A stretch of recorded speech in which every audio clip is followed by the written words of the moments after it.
Hola chicos, buenas tardes. Se me olvidó cambiar de nombre. Buenas tardes. ¿Listo? Déjenme ver.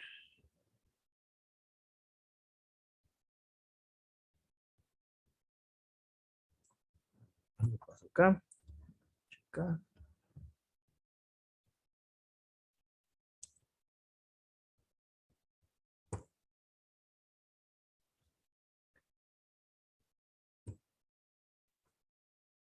Ok, déjenme ver este modelo.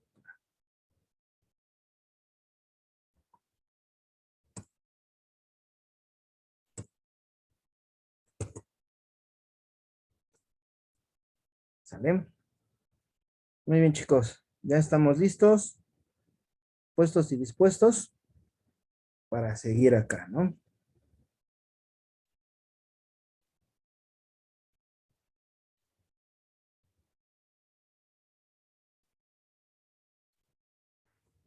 Luego les iba a decir, pues me acabo de olvidar.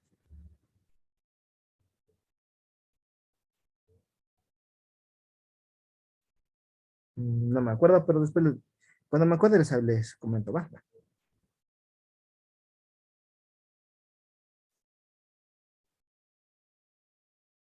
Pregunta, ¿cuándo tenemos exámenes? Nos toca todavía no, ¿verdad? A ver si no tengo el No, calendario vamos, ni por la cabeza.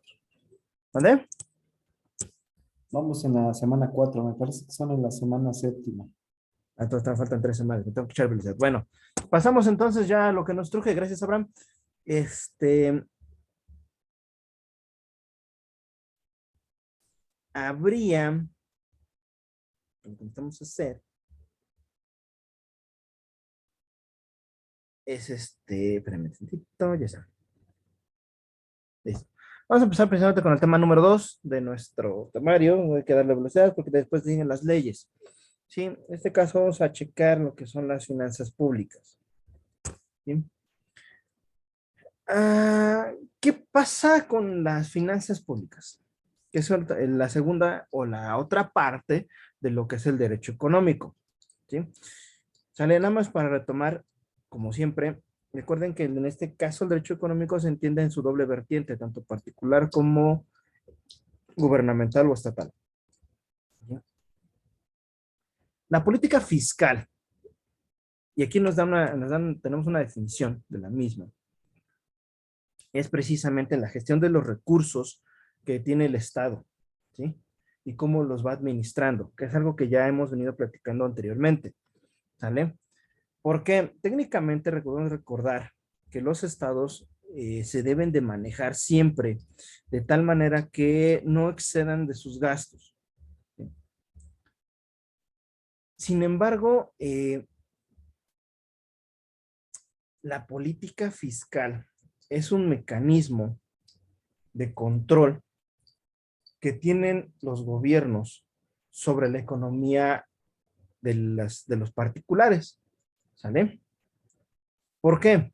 Porque en ese sentido, el gobierno impone cargas o tributos precisamente a los particulares al desarrollar las diferentes actividades que generalmente vamos empleando, como cuáles. Si ustedes se fijan, una parte de la política fiscal siempre ha sido el impuesto sobre la renta, y el impuesto al valor agregado, el impuesto especial a productos y servicios y demás cantidad de impuestos que se van sumando o adquiriendo o en su defecto van aumentando. ¿Sale? Diga, pero ¿por qué lo hace el gobierno de esta manera?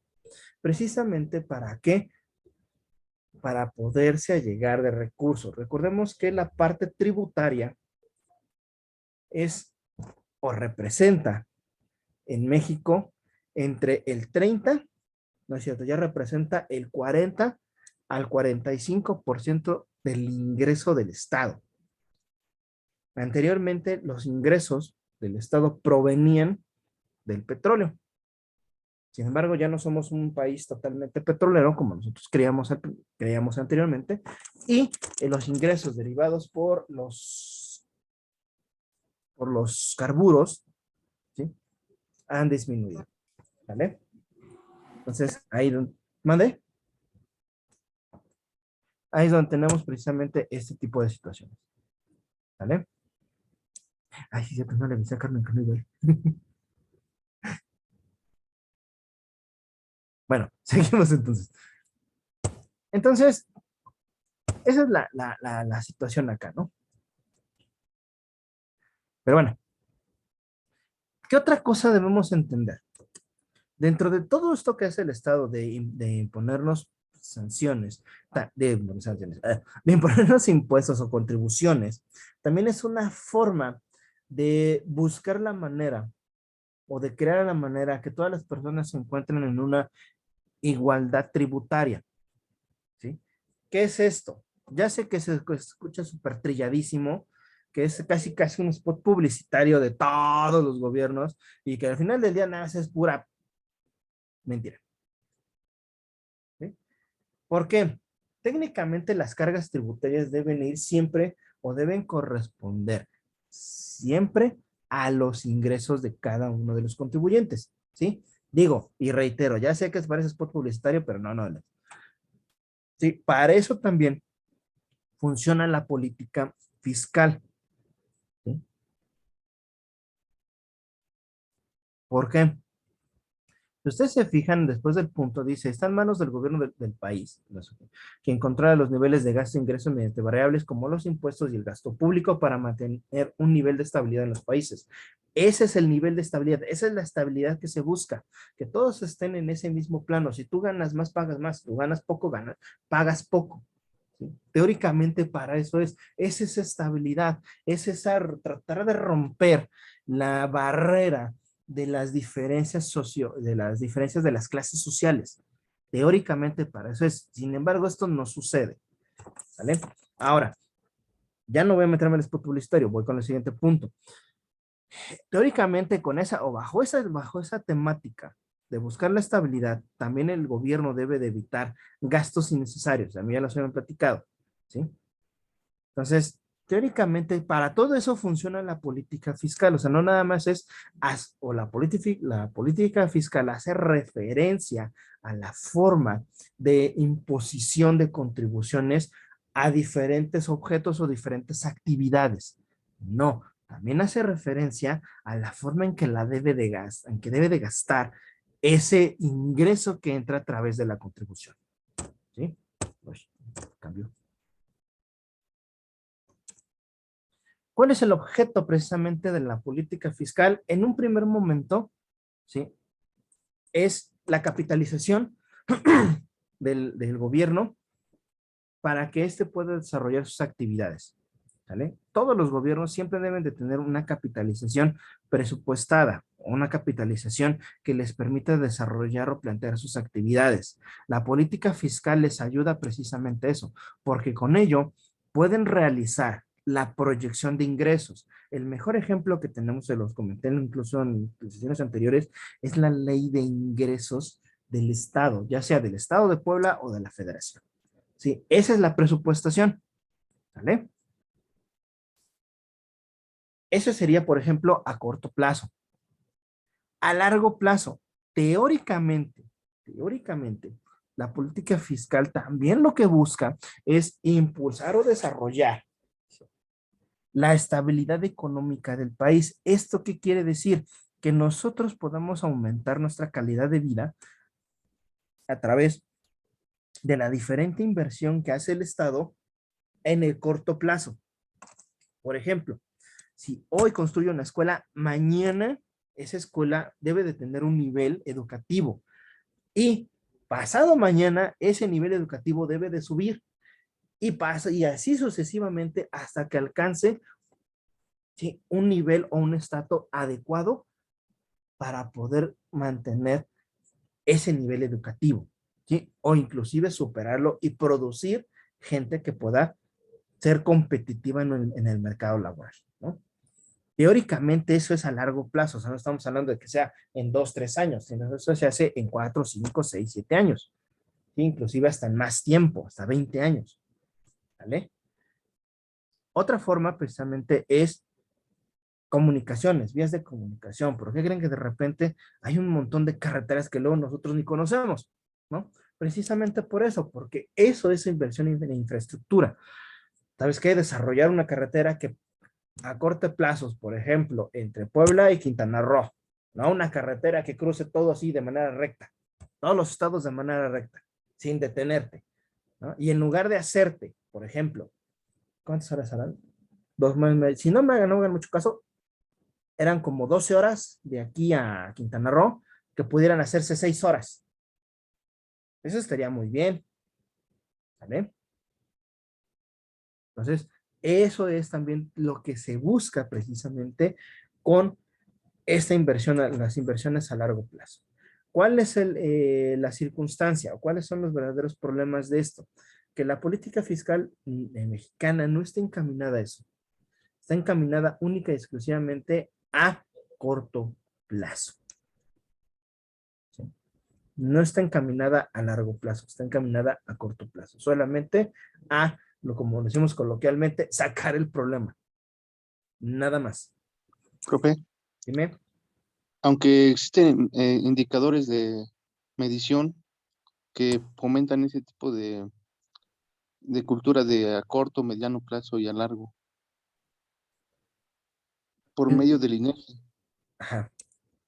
Si tú te fijas, el indicador de desarrollo o estos indicadores, ¿qué es lo que realmente miden?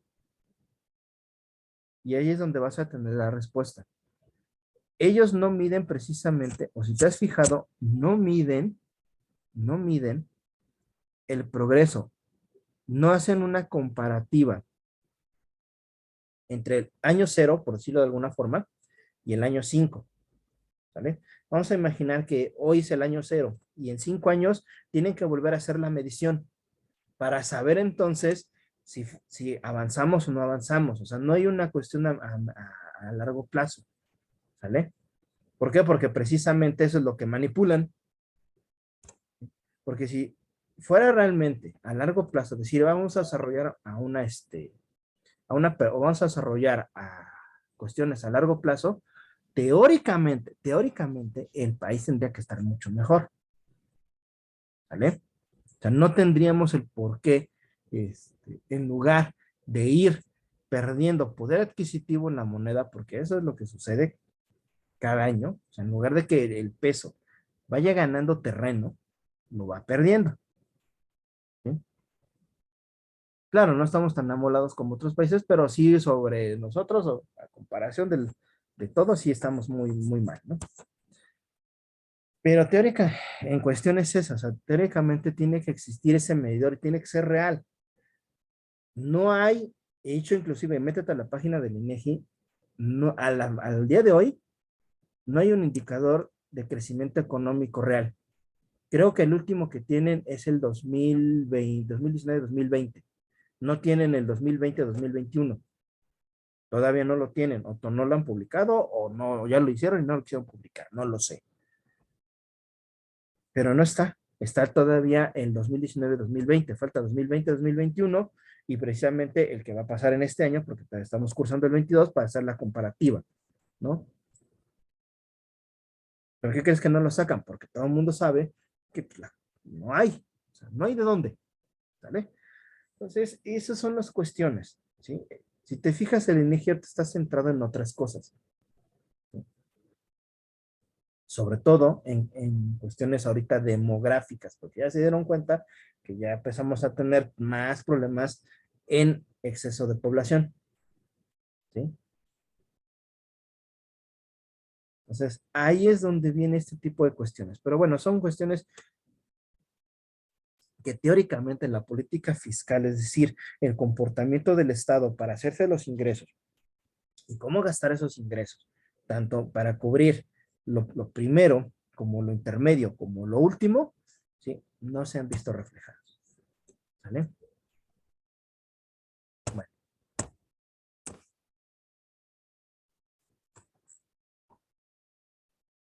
una vez más, ¿sí? Volvemos a señalar cuáles son los objetivos de la política fiscal, ¿no? O sea, la protección garantizar y proteger los servicios sociales básicos, ¿sí? Teóricamente de todos los estados. ¿Cuáles serían los servicios sociales básicos? O sea, vámonos a lo más común, ¿sí? Agua, alumbrado, ¿sí? Y comida. Vamos a lo más básico, lo más básico. O sea, lo que son los tres más básicos. Agua, luz, comida. ¿Sí? Podríamos ser que podremos cambiar luz por techo, por casa, pero pues no es tan recomendable, ¿no? Porque ya es también otra cosa, pero pues lo van a saber. La casa o los techos es un poco más caro, entonces como que sí sobrepasa esto del servicio básico. Pero por lo menos agua, luz y comida debe estar cubierto por parte de los servicios. ¿Qué es lo que sucede? Una vez más, reducciones de los programas sociales. No debe de ser. ¿Por qué? Porque debe de alcanzar. ¿Vale? Bueno, entonces, teóricamente la política fiscal también debe de buscar o garantizar estos objetos o estos servicios. Si no lo logra cubrir, entonces tenemos o volvemos al punto de origen. Estamos en un problema. Siguiente punto. Eh,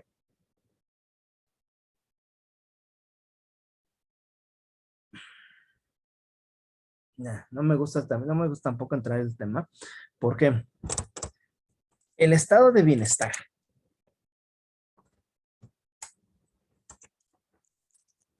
¿por qué no me gusta tanto lo del estado de bienestar? Porque al final del día, el estado de bienestar no nada más depende precisamente del gobierno o del estado, valga la redundancia, o la rebusnancia, diría un maestro mío, ¿sí? O sea, no depende nada más del estado, sino también depende de factores externos, ¿sí?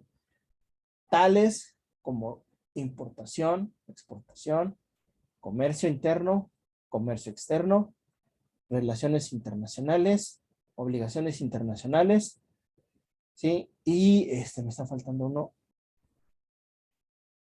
Y se me fue el otro, ¿sale? Entonces, el estado de bienestar no nada más es eso. O sea, no nada más es que estemos bien. Porque si vamos a estar bien, pues todos estamos bien, ¿no? Si no nos, este, casi la mayoría de nosotros no carece de nada. Por lo menos de los que estamos acá en la sesión, ¿no? Pero, por ejemplo, obviamente alguien va a decir, no, pues hay personas que no tienen, está bien. Pero por lo menos de los que estamos en la sesión, estamos bien. Entonces, para nosotros, teóricamente, el estado de bienestar está parcialmente o casi totalmente cubierto. ¿Faltarán cosas? Sí, faltarán cosas, estoy de acuerdo. Pero por lo menos está más o menos cubierto, ¿sí? Entonces, ¿pero de dónde deviene esto? Es lo que les decía yo. El estado de bienestar es un conglomerado contextual de diferentes cosas, de diferentes hechos que producen en una extensión de terreno, no querer volver a decir estado, en una extensión de terreno, las personas que lo habitan se encuentran todas por lo menos cubiertas en sus necesidades básicas y en las necesidades secundarias, ¿sale? Ese es el estado de bienestar. México lo cumple. O sea, si vamos ahí, México sí cumple con el estado de bienestar, porque la mayoría, por lo menos, lo que es la base mexicana, no estoy contando, por ejemplo, a grupos étnicos, porque ellos son tres situaciones, un punto y aparte. Pero por lo menos la densidad urbana, en su mayoría, cumple o cubre precisamente con estos aspectos. ¿Sale? ¿Como cuáles? Todos tienen casa, todos tienen por lo menos un medio de transporte, a lo mejor nada más un carro, o a lo mejor usan el transporte público, pero tienen cómo desplazarse, ¿sí? Todos tienen comida, todos tienen agua, todos tienen luz, todos tienen un teléfono solar, a lo mejor no será el mejor o el último modelo, pero por lo menos tienen un medio de comunicación. También todo el mundo tiene, todos tienen precisamente diferentes, ¿qué será? Todos tienen por lo menos a lo mejor una computadora de escritorio o portátil, o todos tienen una computadora, ¿sí? Entonces quiere decir que todos estamos más o menos en el mismo nivel. Entonces eso es lo que representa el estado de bienestar. Todos están en sus necesidades básicas, que es agua, luz, techo, comida, cubiertas. Y la otra parte, que son las necesidades secundarias, tales como telecomunicaciones, información, acceso a servicios públicos, acceso a servicios sociales, también están cubiertos y que tienen trabajo. ¿Sale? Entonces, ese es el problema de por qué no me quería meter el estado de bienestar. Sin embargo, la propia política fiscal también llega a influir en este punto. ¿De qué manera? De que, desgraciadamente, ¿cómo le da el nombre? Ah, de que desgraciadamente tengamos o llegásemos a tener lo que se conoce como movilidad social. Es un concepto, no lo conocía, no lo conocí, está muy padre. Se refiere a subir o bajar entre los diferentes estados, la división económica que tenemos, ¿no? De, por ejemplo, vamos a la básica, ¿no? ¿Cuál era?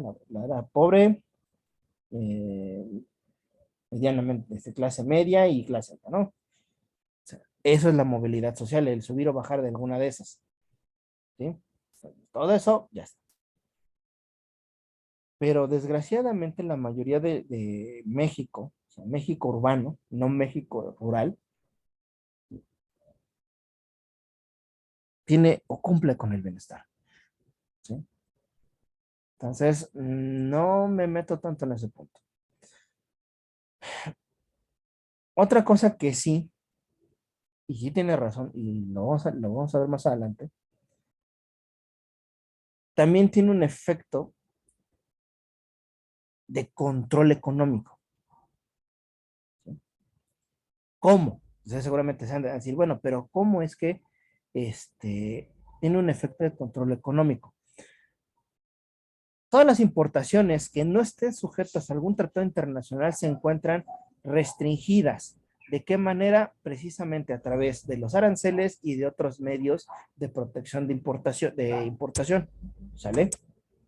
Teóricamente, esa es la manera de controlar el mercado. Por eso dice acá, estabiliza las fluctuaciones de la economía. Porque entonces, si nosotros dejamos de importar y empezamos a exportar, teóricamente eso ayuda al país. Entonces, ahí es donde viene precisamente esta parte. ¿Vale? A la vez dice, funciona, ¿para qué? Para evitar precisamente, perdón, un momento, ya, ya, para ayuda precisamente para entender o para que el mismo Estado llegue a tener una forma de tener ingreso a través precisamente de la propia economía o de inclusive, por ejemplo, en este caso les puse ejemplo las importaciones, de la propia importación, ¿no? Yo te cobro el arancel, sí, eso es lo que te cobro por arancel, ¿no? Si vamos a una medida a un arancel por, por cantidad de ingreso, o sea, por cantidad de importación, es decir, solamente puedes importar, por ejemplo, tantas pacas, tantas toneladas, tantos de eso. Ah, bueno. Entonces, si tú te excedes, el excedente lo tienes que pagar en tanto, o sube tanto el arancel. Eso es una forma precisamente de controlar y de ayudar precisamente a los ingresos. También ayuda a que entonces la producción de servicios baje, o de, perdón, los subsidios a los servicios bajen. ¿Sí? Por ejemplo, tu estado, por ejemplo, nosotros México, si ustedes se fijan, siempre se los he dicho, los recibos de luz tienen un subsidio federal, ¿sí? Porque si no, entonces todos estaríamos pagando alrededor de como entre 1,000 y 2,000 pesos bimestrales, que es más o menos lo que cuesta todo el proceso de producción de luz. Precisamente con una buena y adecuada política fiscal que permita precisamente el desarrollo del país, una política bien llevada, haría que ese subsidio o esa cantidad de dinero que se otorga para el subsidio se elimine.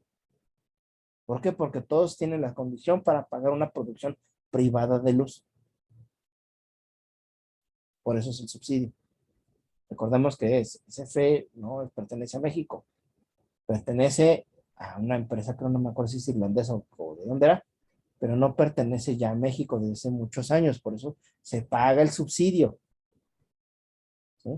Y si ustedes se fijan, el subsidio subió a partir de no me acuerdo qué año, donde ya se acentuó más el dominio de esta empresa. ¿Sí? Sí, porque se vendió más o menos por el 90 y tantos, se vendió en la comisión por el 90 y tantos y posteriormente apareció el subsidio. Después del subsidio, que estaba como en 300, 400 pesos, lo subieron a 600, 700 pesos más o menos de subsidio. Y ya con eso, teóricamente ya equilibraron la producción, pero bueno. Entonces, para eso también ayuda la política fiscal. Si yo le permito al Estado, a mi ciudadanía crecer económicamente para poder pagar, por ejemplo, la producción total de la luz, elimino ese subsidio y obtengo un mayor ingreso. Si ese dinero que yo estaba destinando a pagar ese subsidio, automáticamente se puede dar un destino diferente. Por eso es que también la propia política fiscal bien llevada ayuda precisamente tanto la economía particular como la economía pública. una mayor forma, una mayor destino de ingresos, ¿sí? De decirle, ¿sabes qué? Ah, bueno, ya quito el subsidio, lo puedo ocupar, por ejemplo, para investigación científica, o puedo, por ejemplo, para becas, ¿no? Que también se eliminaron las becas con ACID, todo ese tipo de cosas, ¿vale?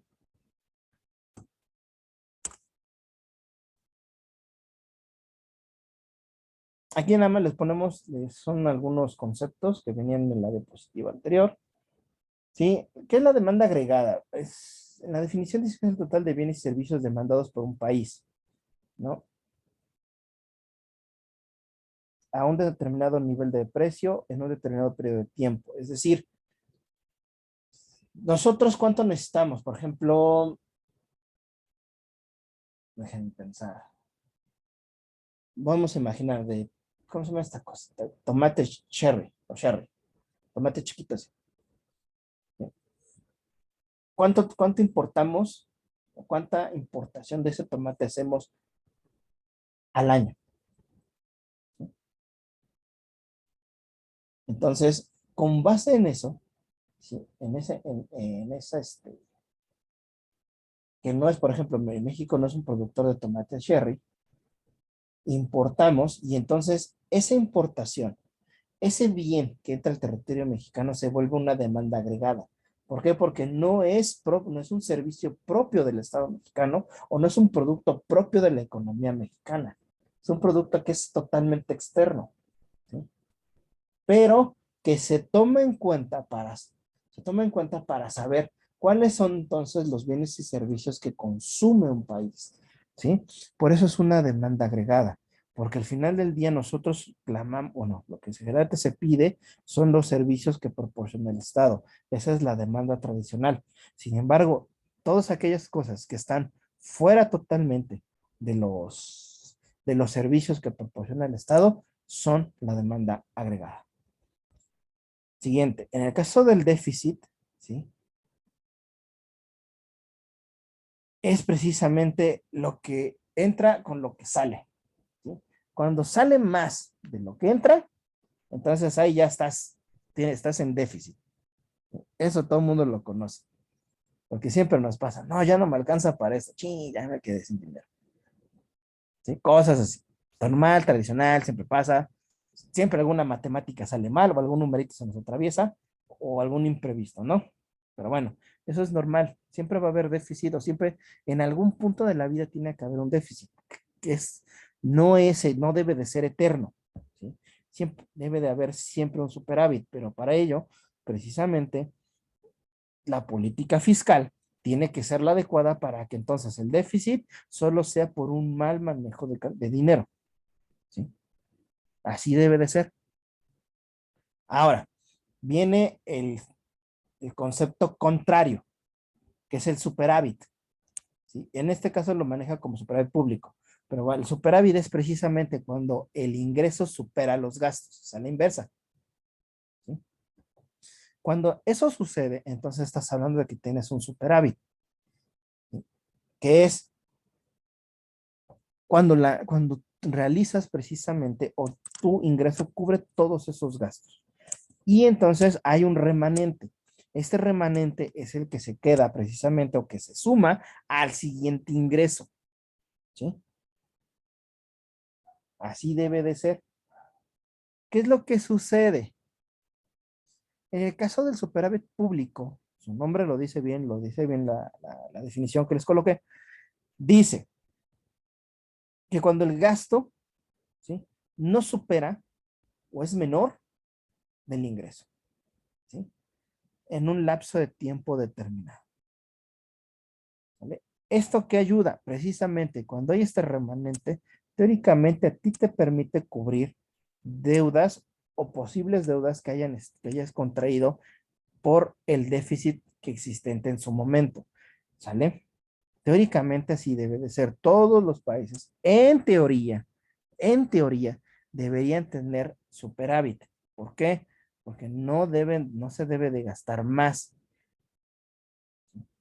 México no es un estado que se, que se jacte de ser un clamante señor del superávit. No, no. O Pero bueno, para nosotros siempre existe tres conceptos, que son déficit, inflación y depreciación. Son los tres conceptos que existen, que son existentes en México siempre. Déficit ya lo vimos. Inflación, cuando suben los costos de los bienes y los servicios, pero baja el poder adquisitivo de la moneda corriente en un país determinado. Eso es la inflación. Es decir, la disminución del poder adquisitivo de una moneda. ¿Sale? Si hoy, por ejemplo, puedo comprar con el salario mínimo, sobrevivir, por ejemplo, un día, pues, correcto. Quiere decir que entonces no hay inflación. Está bien. Pero cuando hay inflación, es precisamente cuando ese salario diario, o sea, un salario diario no te alcanza. O sea, requieres a fuerza tener dos salarios para poder cubrir la necesidad o cubrir lo que es el gasto diario. ¿Sale? Entonces ahí hay inflación. ¿Por qué? Porque el precio del producto o de los satisfactores es mayor que el ingreso diario. Ahí hay inflación. México siempre ha tenido inflación. Siempre tenemos ese problema todos los años. Y lo vamos a seguir teniendo y lo vamos a seguir teniendo toda la vida. ¿Vale?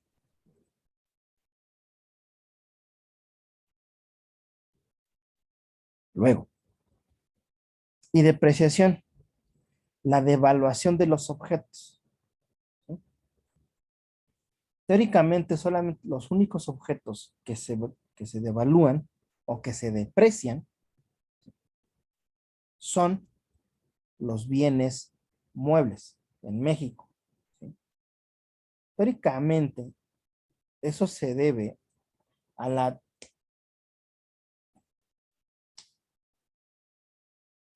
la teórica interpretación de los bienes muebles se debe precisamente a que son bienes que están en constante uso o en su caso que no representan o que no pueden llegar a obtener alguna mejora que realmente los haga aumentar de precio o los haga aumentar de valor.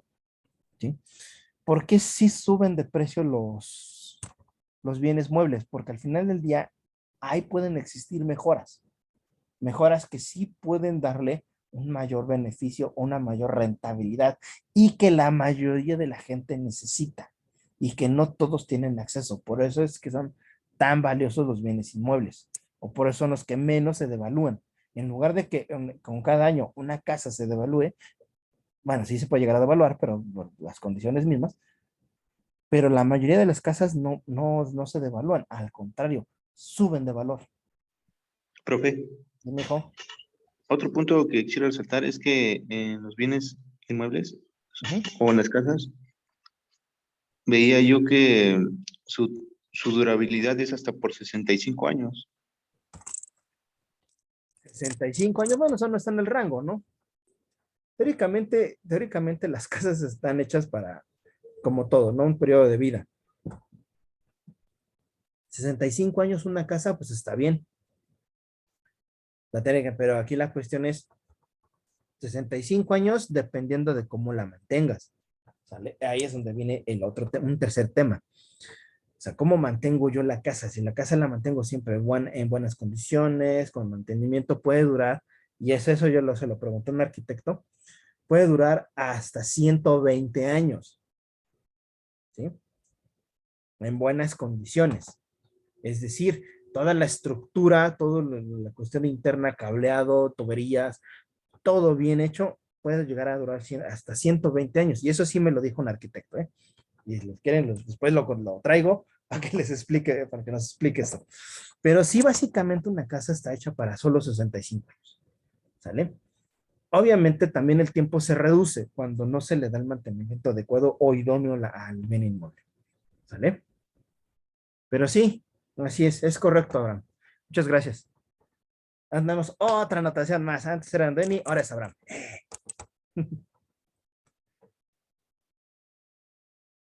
¿Sale?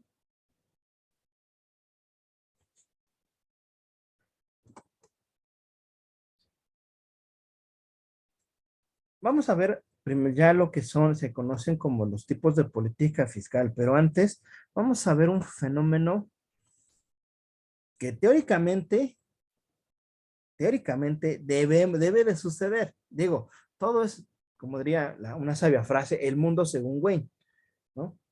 Pero eso no sucede. No, o al menos aquí en México no sucede como debe de suceder, pero no sucede. ¿Qué es el ciclo económico? Son las fases o los momentos en que se localiza o se encuentra una economía, dependiendo de las circunstancias y el propio contexto en el que se encuentra rodeado. ¿Sale? Teóricamente, todas las economías siempre van a empezar, ¿sí?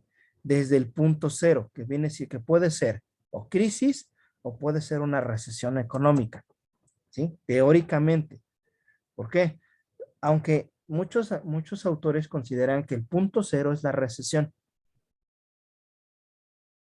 ¿A qué me refiero con punto cero? Cuando una economía nace, ¿sí? No tiene crisis porque no está todavía. O sea, no existe la crisis en ese momento. Es el punto de arranque. Por eso es que entra la recesión, ¿sí? Es decir, que están parados. Por eso se dicen que la recesión es el punto cero, es el inicio, ¿sale? Bueno, de ahí teóricamente sigue la depreciación.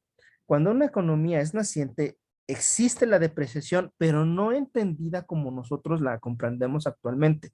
Es decir, que las cosas pierden, o sea, lo que decíamos nosotros, ¿no? La pérdida del poder adquisitivo, o que no hay ingreso, o el ingreso no es suficiente, eso es la depreciación, ¿sale? En el caso de las economías nacientes, este ciclo, al llegar a este punto, es donde muchas llegan a tonar, ¿sí? ¿Por qué? Porque no hay el ingreso, ¿vale? Las que llegan a sobrevivir después de la depreciación pasan a lo que viene siendo la recuperación. ¿Qué es esto? Ok, ya caí en el punto en el que ya no tengo el ingreso, ya no tengo la entrada, y ahora que, ahora sí, ya voy para arriba, ya voy hacia arriba, ya voy teniendo de nuevo la forma de allegarme de capital, ¿no? De tener ese ingreso. Ah, bueno, ahora sí, ya por ejemplo, el mercado interno ya tiene movimiento, ya empieza a tener, ya puedo cobrar, por ejemplo, el total de mis impuestos, no tengo que hacer tratos especiales como lo que fue o lo que hicieron algunos países, por ejemplo, con sus economías, ¿no? Cuando entró la pandemia, precisamente, que muchos dijeron, ¿sabes qué? Ok, no me pagues impuestos, pero págale a tus trabajadores, ¿no? O ¿sabes qué? Te reduzco a la mitad todos los servicios, todos los impuestos para que tú puedas reducir este, los, tus costos y la gente pueda seguir pagando, ¿sí? Eso fue, por ejemplo, esa depreciación. Ya que pasó todo el aislamiento y todo, y empezaron a abrir los negocios y empezó de nuevo a fluir el capital, estuvimos ahí en recuperación, ¿sí? ¿Por qué? Porque ya hubo otra vez flujo económico, ya hubo otra vez transacciones que le dan movilidad a la economía. Entonces, esa es la recuperación. El auge. Después de que tú te recuperas, vas a llegar a un punto en donde vas a estar bien, ¿sí? Tú como país vas a estar bien. ¿Qué quiere decir? Ah, bueno, ya entonces ahora sí, ya puedo ser totalmente sustentable. Es decir, ya puedo cobrar estos impuestos normales, sé que la gente me los va a pagar, ya puedo dar estos servicios porque ya tengo el capital para darle esos servicios a la sociedad. Ya tengo esto, tengo que, entonces quiere decir que ya hay estabilidad económica en la parte del auge, ¿sale? Y por último, regresamos de nuevo a la crisis, alguna circunstancia que produzca un desbalance en esa estabilidad, ¿sí? El ejemplo que siempre vamos a utilizar actualmente va a ser COVID, ¿sí? Ahí es donde estuvo para nosotros la crisis, ¿sí? Cierras negocios, dejas de cobrar impuestos, todo el mundo empezó a perder y la economía deja de moverse, ¿sale? Y se vuelve a repetir el ciclo, ¿vale? O se vuelve a repetir cada una de las etapas, ¿vale? Eso es lo que sucede, eso es el ciclo económico. ¿Va a pasar? Va a pasar. ¿Sucede? Sucede. ¿Por qué sucede? Porque las economías son fluctuantes. Las economías en todo momento se están moviendo. ¿Derivado de qué? Derivado precisamente de cada una de las funciones o de cada una de las de las circunstancias propias de cada país, inclusive de las economías internas. Cuando hay despidos masivos de gente en un país, aunque no sea, por ejemplo, de una empresa nacional, automáticamente cambias a cada una de estas cuestiones. Si estabas en el auge y empiezas a tener despidos masivos, vas a entrar en crisis. ¿Por qué? Porque la gente no va a tener para pagar. ¿Sale? Y entonces entras en crisis, en recesión, en depresión y luego otra vez recuperación. ¿Vale? Ahora, ¿cuál es otra cuestión que debemos de tomar en cuenta en el ciclo económico? Que cada una de las etapas no tiene una durabilidad concreta o que podamos medir, ¿sí? O que podamos predecir, ¿sí? O sea, cada una de las etapas dura lo que tenga que durar, desgraciadamente, ¿sí? O inclusive, por ejemplo, nosotros, ¿sí? Nosotros, por ejemplo, el Estado mexicano tiene la desgracia, no sé qué tiene, de que en lugar de ir hacia recuperación, nos vamos al revés, regresamos, o sea, nos brincamos recuperación y auge y de nuevo retachamos a crisis, ¿no? Que bueno, desde mi punto de vista, la crisis económica solamente es un pretexto para bajar salarios y aumentar jornadas laborales, porque, o sea, siendo realistas, o al menos aquí en Puebla, díganme, ¿quién realmente está en crisis? Pues nadie. Todo el mundo casi todo el mundo te encuentras ya carros últimos de buena marca, Mercedes, BMW, todos ellos, o sea, díganme dónde está la crisis nada más es ese pretexto, pero bueno, es una cuestión personal. Entonces, desgraciadamente México ha cerrado demasiado el ciclo y ha eliminado la recuperación y el auge. O sea, México no tiene una recuperación económica, pero ¿por qué no la tiene? Porque precisamente no sabe manejar una política fiscal. O sea, no logra entender, o no sé si no lo quieren entender, o más bien no lo quieren aplicar, no sé qué, qué concepto utilizar. Porque no pasamos de la crisis, la recesión y la depresión, o sea, vamos de la depresión, vamos a la crisis otra vez, y luego a la recesión, y luego a la depresión, y luego otra vez a la crisis. O sea, no sé qué tiene el Estado mexicano, que no entiende que debe de recuperar primero antes de caer en la zona negativa, ¿sí? Pero bueno, y entonces, ¿qué es lo que pasa con nosotros? Ya me salió un poquito del tema, y regresamos rápido al ciclo económico. ¿Qué es lo que pasa entonces con los países que sufren este ciclo económico? Aquí precisamente en el punto de la crisis, la recesión y la depresión es donde se maneja o se debe de manejar de manera adecuada la, la política fiscal, porque es lo que te va a dar a ti el pie a la recuperación y posteriormente al auge. ¿Sale? O sea, tiene que ser así. Por eso es tan importante la política fiscal. Hasta aquí. ¿Alguna duda, chicos? No, profe. Chicos en No, línea. profe. Correcto. Candy, espero tu mensaje. Elia también. Vic, ya no hay problema. Y Victoria. Chicas del coro, ¿tienen alguna duda? No, profe. Recibido. Muy bien. Seguimos entonces. Ya que después de que vimos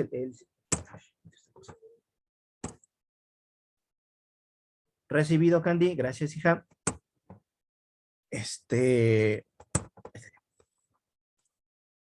Ahora sí, visto lo que es la política fiscal, vamos a poder ya analizar lo que son el ciclo económico y vamos a poder entrar a los diferentes tipos de política fiscal. Y yo creo que con empiezo con esta y terminaría por el día de hoy, ¿sale? ¿Qué es la política fiscal expansiva? Técnicamente es una forma de evitar, ¿sí?, entrar en las situaciones de crisis, recesión y depresión. ¿Vale? ¿Qué significa esto? En lugar de cerrarnos a ciertos conceptos, como lo es la política contractiva, lo que hacemos es buscar conceptos que permitan librarnos de los tres negativos: crisis, recesión y depresión. ¿Cómo lo hacemos? Tratando de evitar caer en esos puntos. Dije la definición, ¿sí? Generalmente la llevamos en situaciones de crecimiento económico con altos niveles de paro. Es decir, no hay forma de que la economía crezca y en lugar de que exista trabajo, hay despido masivo de trabajo, despido o pérdidas de empleo. ¿Sale? ¿Cómo lo logro? ¿Cómo logro una política expansiva? El ejemplo más claro es precisamente Alemania.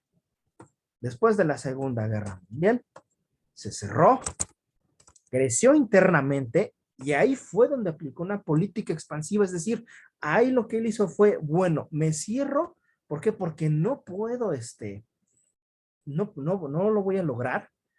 Y desde adentro hacia afuera, ¿sí? Es decir, logró sacar su mercado interno, fortaleció su mercado interno y eso le permitió sacar su consumo, su inversión y su gasto. ¿Sale? Y con eso pudo lograr la exportación. O sea, ya cuando se abrió, aumentó la exportación para disminuir su importación. ¿Sale? Por eso es una política fiscal expansiva. Empezó de adentro hacia afuera. ¿Sí? Si tú fortaleces el mercado interno o fortaleces tu situación interna, cuando te abras no te va a costar. ¿Sale? Ahora, ¿cuáles son estos mecanismos que seguramente han de haber utilizado? Uno, reducción de impuestos. Es algo que el gobierno mexicano entiende. No, no lo entiende porque no lo va a entender, porque no están acostumbrados. ¿Pero por qué no lo entiende? Porque una cosa es reducir impuestos, otra cosa es mantener impuestos y otra cosa es inventarte impuestos. Son tres cosas muy diferentes. En el caso de la reducción de impuestos significa que si estabas cobrando una tasa, disminuyas esas tasas o esos porcentajes. ¿Sale? Eso es una reducción. Mantener impuestos, dejarlos como estaban. E inventarte impuestos es lo que hace todo, es lo que están haciendo ahorita. ¿Sí? Ah, bueno, te dicen, no te subo impuestos, no, pero te invento uno nuevo. Sale igual. ¿Por qué? Porque al final del día estás aumentando impuestos. ¿Vale? Pero bueno. Ustedes. Otra forma de fortalecer o de una política fiscal expansiva es inversión privada. ¿Por qué? Porque la inversión privada es la que maneja el flujo económico. ¿Sí? Bueno, obviamente si partimos de una economía capitalista. Y si me hablas de una economía socialista, pues, obviamente no va a funcionar, no vamos a aplicar eso. Pero si hablamos de una economía capitalista, ¿sí? Entonces, el que tú le des o tú le proporciones a los privados, a los particulares, ayuda para que ellos crezcan y crezcan precisamente sus negocios, sus empresas, todo eso, ¿sí? Lo que vas a hacer es que vas a fortalecer tu economía, ¿sí? Vas a crear empresas económicamente fuertes y estables que van a producir el flujo económico a través del trabajo, es decir, eliminar el decrecimiento, eliminar el nivel de paro. Eliminas el nivel de paro con eso. ¿Por qué? Creas trabajo, creas ingreso, la gente tiene dinero, la gente te paga impuestos y la gente te paga servicios. La gente ya te puede, o sea, el pueblo ya te puede pagar a ti, Estado. Y entonces, ¿qué haces con eso? Eliminas el decrecimiento económico. ¿Sí? Lo eliminas. ¿Por qué? Porque entonces ahora sí, ya tienes dinero, ya tienes aquí moneda, págame, ¿sí? Tu contribución, págame tu tributo, como ustedes lo quieren llamar. ¿Vale?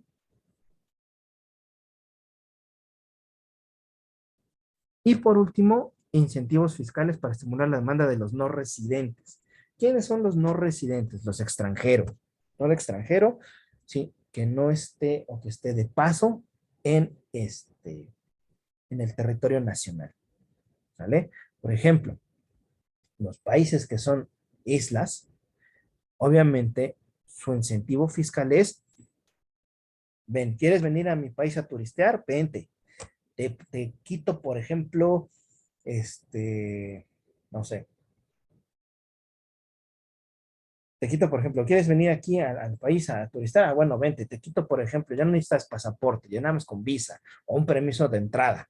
O puedes pues, hacer tu trámite en línea, cosas así, ¿no? O si tú quieres, por ejemplo, vienes a trabajar, ah, bueno, ¿sabes qué? Vienes a trabajar a mi país, perfecto, adelante, ¿sabes qué? Nada más cúmpleme con este documento y órale, y me pagas tus impuestos, ¿no? Y ya, esos son incentivos fiscales, ¿sí? O ¿sabes qué? Ah, bueno, me vas a traer, ahí está, estos programas, por ejemplo, de repoblamiento o de los países, de algunos países en Europa, ¿no? Que te dicen, ¿sabes qué? Si compras tú una casa en tal lugar, ¿no? Del continente europeo, y la pagas en un año y te vas a vivir en un año, nosotros te apoyamos durante tanto tiempo para que no pagues impuestos y tengas a tu familia aquí, y te cases aquí, y tengas hijos y lo que quieras, hasta te damos trabajo, ¿no? Esos son precisamente incentivos fiscales. Todos esos son incentivos. ¿Por qué? Porque te vuelves productivo. ¿Sí? Profe, Y mi hijo, ¿se puede cortar la...? la sesión, ¿verdad? Sí. Ok. Bueno, hasta acá nos quedamos, chicos. Retomamos esta idea la semana que viene. Cualquier cosa, estamos en comunicación. ¿Sale? Pórtense más, chicos. Nos vemos ahora sí ya personalmente la semana que viene. ¿Sale? Cuídense. Igualmente. Gracias, profe. Cuídese. Bye. Adiós, profe.